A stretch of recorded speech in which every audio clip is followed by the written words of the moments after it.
Welcome to Biotech Talks. This is your host Mustafa Inamdar. Right now I want you to know this, that there are millions of microbes living in your body right now. Okay, it includes various bacteria, various viruses, various fungi, and even single cell eukaryotes. They are on your skin, they are in your gut, and they are in your nose and various parts of your body. And I know right now you are thinking like, what are these microbes doing in my body? Are they harmful for me? Or am I getting any benefit from them? Well, this is what we are going to discuss today. With us we have Mr. Abhijit Kulkarni. He is a PhD student at NCMR NCCS and he is studying the ancestral human microbiome. So there is a great show lined up for you. I hope you enjoy. The science of microbiome got interesting about say 15 years back, when actually the sequencing technologies came about and they matured, and till then we just had to understand the diversity, we depended upon the culture based biodiversity, microbial diversity of a particular niche. But then when sequencing technologies matured, we then slowly understood that there is a lot more dark matter, in the sense that we still don't fully understand a lot of microbes that are present in that particular niche just by the traditional methods. Okay. And when we take those microbes and their genes together, all the genetic components together, that is essential for proper functioning of that niche.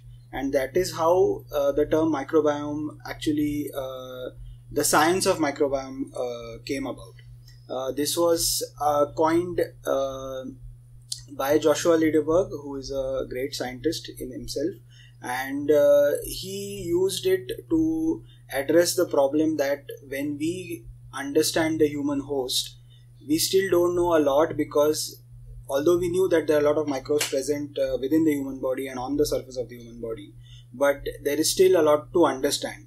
And he and some of the colleagues who then started understanding the entire microbial potential for the functioning of the human host, that came out to, and then that led to the entire sciences of microbiome. So that is what the human microbiome is all about, all the microorganisms present in the human body. Yes. So when we talk about a particular host, not just humans, be it plants, animals, any host, what they have cleverly done is, over the course of evolution, they have outsourced a lot of their jobs to the microbes in exchange for, so the host provides nutrition and shelter to the microbes, and the microbes in turn provides a lot of nutrients and a lot of small jobs which they can easily contribute. So the diverse genes that are present in the microbes, they contribute to a lot of normal human function, normal host function, and that is how this symbiosis has been going around over the course of evolution. So the human body also gets benefited, and the bacteria or any microbes, exactly, they get the home to live and nutrition to get. Exactly. So when I talk about microbiome, it's not just bacteria. We have a lot of fungi associated with us, with the host. We have a lot of viruses. So there is a now new term called virome. Okay. So virome is all sum together of all viruses and their genetic elements together. So we have the bacteria, the viruses, the fungi, as well as then we have micro-eukaryotes, single-celled eukaryotes, which are associated in the gut as primarily. So all these together comprise the term microbiome. Okay. So all these organisms are living right now in our body, and we are getting benefit from that. Yes. And so what is the significance or potential of this field? So basically the potential actually lies in understanding the underlying ecology. So when you study a particular niche, be it environmental or be it host associated, you want to know how things are working. You want to know how are the mechanisms that drive towards normal host physiology. And to understand that, till now we just use typical traditional methods to understand the microbial diversity that is present. But as sequencing technologies matured, we understood that there are a lot of microbes which are present, which initially were not being able to be replicated or cultured in the lab. And once we understood this particular aspect of the microbes, that okay, so and so microbes are present, but it is just that we don't know how to culture them. And looking at their genes, we now know what function they contribute, what potential functions they contribute, how they interact. And so the interactions among all these microbes with the host, all of this contribute to homeostasis that we come to know about. So looking at the significance of it, so if you want to understand any interaction which has microbes and a host in it, if you don't know the microbial aspect, or if you just try to superficially glance through it, you won't be able to address a lot of underlying questions. So that is basically where the significance lies, that understanding the particular functioning of a niche. Significance is basically once you understand to understand a particular niche, you are looking at the functioning of how the particular niche functions, whether be it the environmental niche or the human body.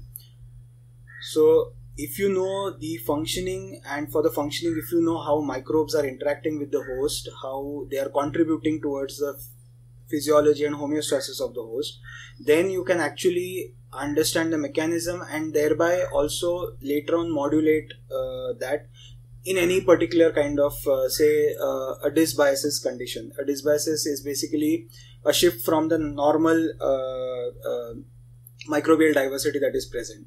So if you have a fluctuation in that and if you want to restore it back, so that is where actually we can then, by understanding the mechanism or understanding the diversity or the ecology of that particular niche, we can then try to restore it back. And then applications are huge, not only for the human body but also especially in agricultural sciences, where you can actually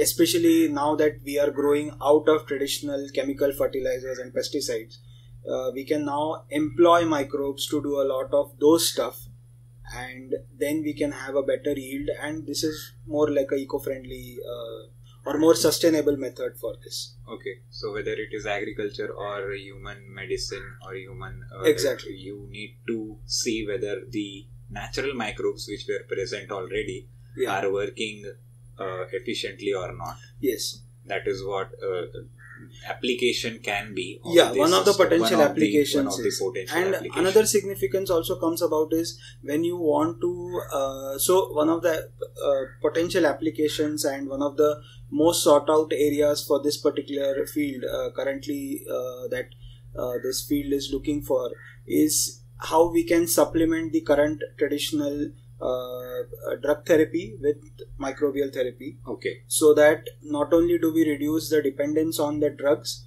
but also in a sustainable way in a longer, because we know that lifestyle and all these changes affects the human physiology in a longer sense, and there are certain lifestyle diseases that we still don't know what the cause of that is. And one of the best things that we come to know by understanding the microbiome is you can actually modulate the microbiome in such a way that you can adapt to the whatever changes that the human body is going through, and you can have a normal physiological state. So lots of people are watching the ad of Yakult, and that is what this all about is like. It maintains the microbe of your gut, and that is how you remain healthy. Right. So the science of prebiotics and probiotics and prebiotics that we are currently, there are some companies which are out with already commercial formulations. So that is one way of trying to restore if there has been a disturbance in the microbial ecology, in the microbial diversity.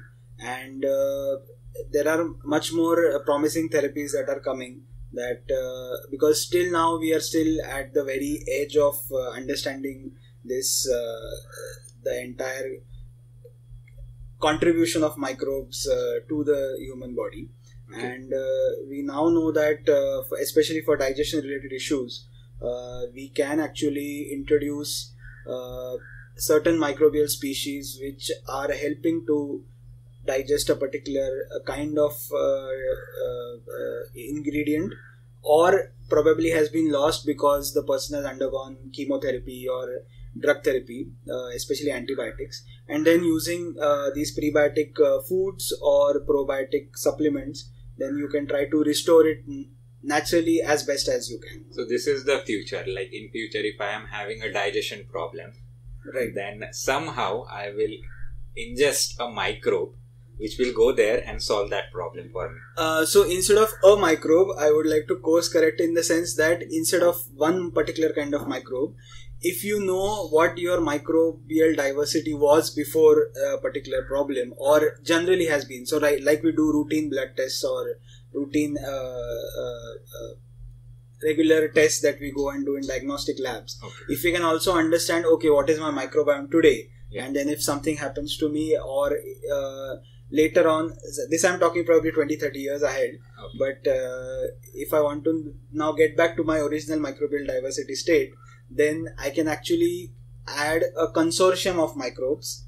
I can either ingest a pill or take a formulation or do a medical therapy and actually restore my gut microbial diversity to back where it was. Okay, so this is how it is going to happen. I'm normal right now, but if I get some problem, physiological problem in future, that might be due to the fact that my gut microbiome is what it was there, it got disturbed.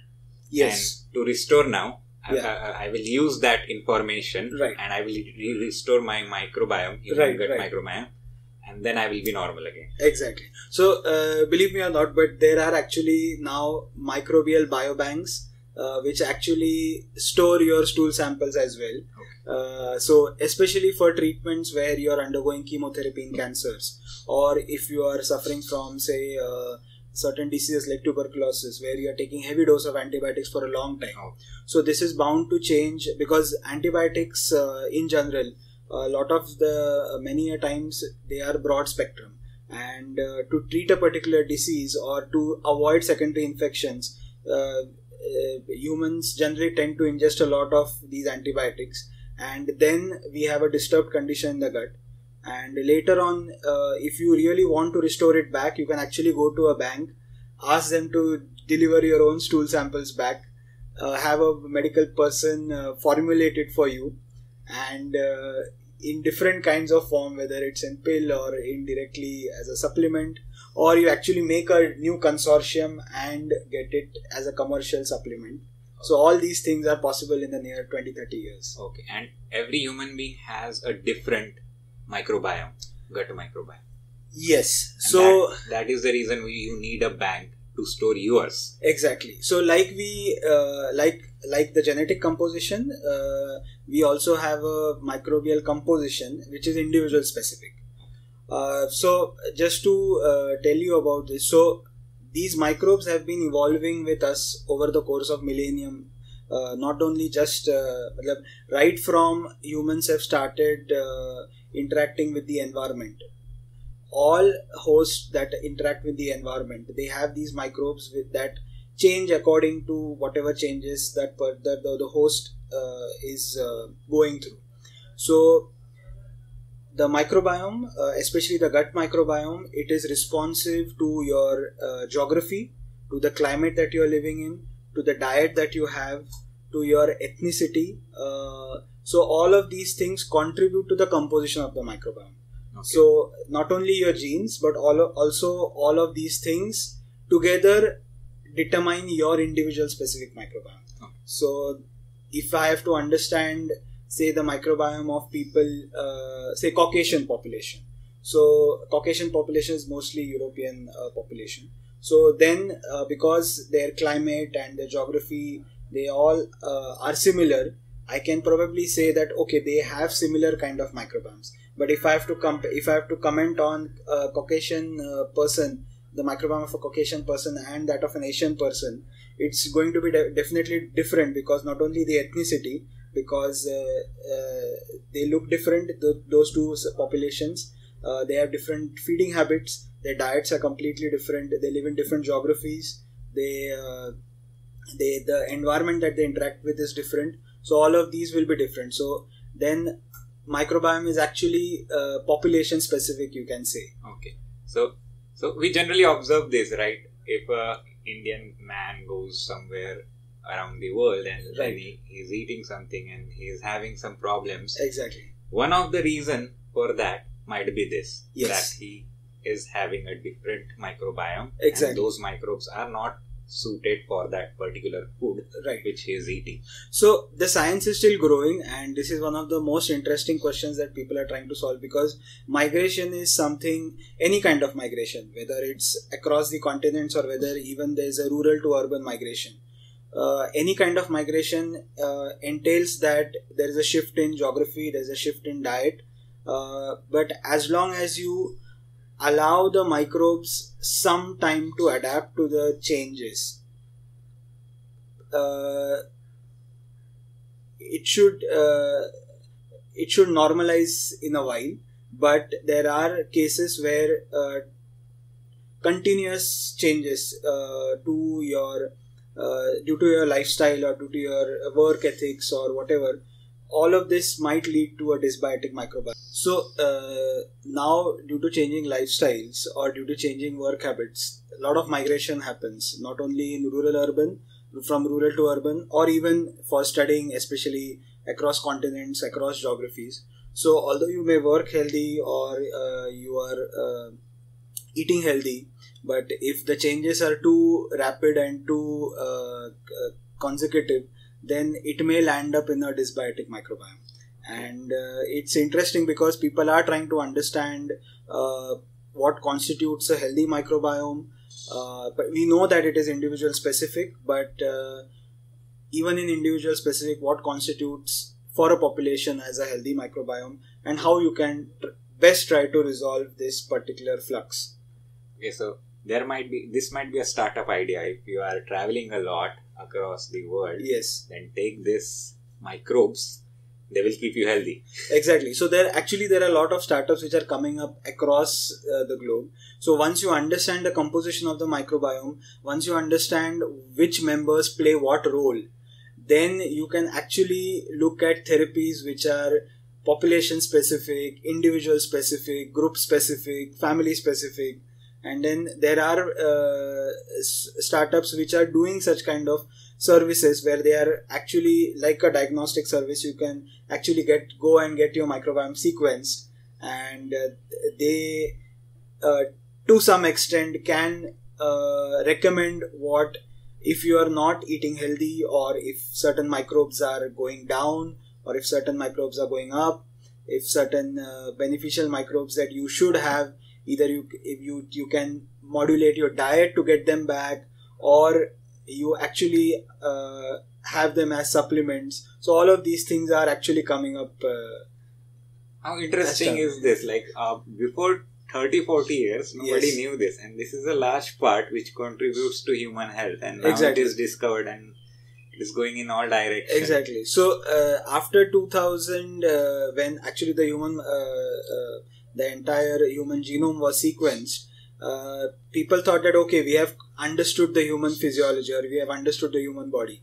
But then later on, when we came to know that no, wait, that is just half the picture. Yeah. Because microbes which are present almost in equal number in the human body, they contribute a lot more, and not only for immune function, for your bone development, for your brain development, for even when the mother is feeding the baby, even there are microbes which help the baby absorb the best nutrients from the mother's milk, so that other opportunistic microbes do not come and colonize. So what actually you are doing here as a researcher in NCMR? Okay, so I come from a microbiology background, and I've done my master's in microbiology. And one of the things that we as microbiome researchers are trying to understand is what constitutes a healthy microbiome. This is a very subjective idea, But when we now know that the microbiome is population specific, we are trying to understand which elements in the microbiome contribute to that identity. So, to give you a very short brief about what I am doing here is, so initially our lab looked at various diseases, not only in the gut, but also lifestyle related, obesity, diabetes. And we looked at the changes in microbiome, say healthy people and affected people. But then slowly we came to understand that, okay, this is enough, but now we also need to understand what the healthy microbiome looks like. But in about a few years back, there were studies that suggested the idea that over the course of industrialization and globalization, this last 200 years, we have not given enough time for the microbes to adjust to this rapid change, and because of which we are facing, especially in the West, there are a lot of lifestyle disorders which are attributed to the microbiome. They are not, the microbiome is not the causative agent, but it is somehow linked to it. Okay. But now if you want to understand what the microbiome was before all these changes came about, before all the civilizations, the rapid flux of civilization started, then what is the best populations that we can study for this? And the idea came about is, if you look at the tribal populations. So tribal populations, those are populations which are still living in their particular geography that they came from. They still have their traditional diet. They still don't use a lot of antibiotics, especially the Western antibiotics, heavy dose antibiotics. Also, the endogamy is maintained, that is, they marry within their own tribe or community, so the gene pool is also maintained. So all these factors which actually affect the microbiome, they are much more constrained in these tribal populations. So if these factors that affect the microbiome are within limitation, then you can actually look at those tribal populations and see which microbes are present, and then compare the urban population or current population and see where we have diverged from. Right. So what are the changes, which all microbes we have lost, that particular which all microbes contributed to what particular aspect of the physiology. So those things become much more interesting and much more easier to study. So for Indian population, it is very difficult because we have, spanning from north to south, east to west, we have many tribal populations. Our ethnicities, we have 4 different anthropological origins in Indian subcontinent. So all of these factors are very, it's a challenge as well as an opportunity. So looking at the opportunistic side, what I am trying to do is look at 8 different tribal populations across India and trying to understand their microbial composition, especially in the gut, but also I am looking at the oral cavity. So these tribal population include, if we go from the latitude wise, I have selected tribal population on the western coast, that is Varli, which is more of rice and rice eating and a lot of fish and seafood in their diet. One which is in the deep central forest in the Gadchiroli section, Madia and Gond, and one right in the northeast, again in the mountains and in the forest, that is the Rongmai community, and 4 more tribes right at the topmost part of India, that is in Kargil. So these together constitute my study, that looking at the microbiome composition in these tribal populations, and then draw some insights into comparing other global tribal populations and comparing urban populations with these tribal populations. Okay, so like when generally people say that people living in villages are more healthy than people living in city, right? Then that might be due to their gut microbiome, and that is probably. So one of the aspects that we are trying to understand is, see, these tribal populations or in the rural population, they are very much connected to the environment in the sense that Their eating habits are also cyclical, in the sense that as the seasons change, whatever crops, fruits are available, they shift according to that, whatever diet is available. So there is a very good harmony which is there, which is a very beautiful exchange between the environment and the host. But in urban populations, we have lost that connect. We get items which are throughout the year, and one day we are eating pizza, other day we are eating pav bhaji, third day we are eating bhakri. So these are a lot of changes that we subject our microbiome to. Okay.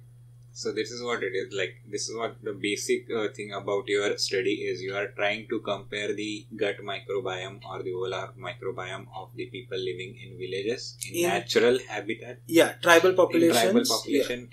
To the urban population. Yes. And then you are trying to figure out where is the problem and trying to give in that direction some insights. But one of the key aspects that I'm looking is what constitutes a healthy microbiome. Yeah. Because even in these tribal populations, the diet differs a lot, the geography differs a lot. But in spite of that, they are, I can say, in pretty much harmony with their own microbes. So what are the elements that contribute to that harmony? Okay. So whether it's what particular kind of microbes or particular kind of gene functions, whatever genes that they are present.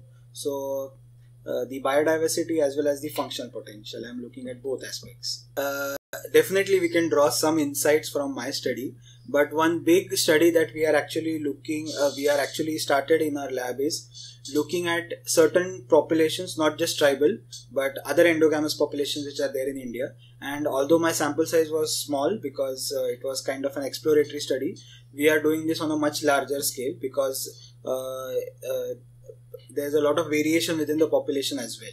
So looking at 17 different populations in India and a good amount of sample size, probably through my study, some insights and whatever findings are there from the larger one, which is supported by the Department of Biotechnology, probably those two will probably give a lot more insights into the Indian microbial composition, the gut microbial composition, and probably give ideas to startups to come up with certain solutions or come up with certain formulations specific for the Indian population. Thank you, sir. It was my pleasure.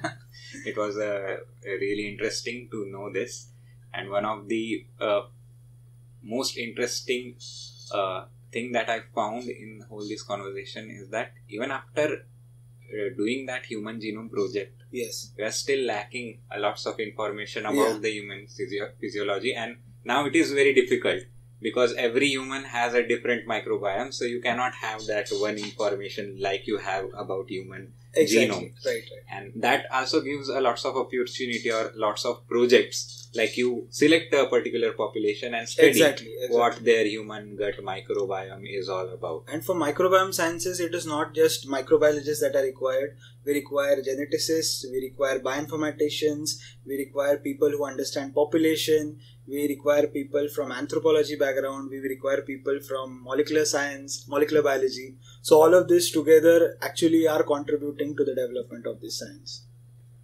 Thank you, sir. Great. All the best. Thank you.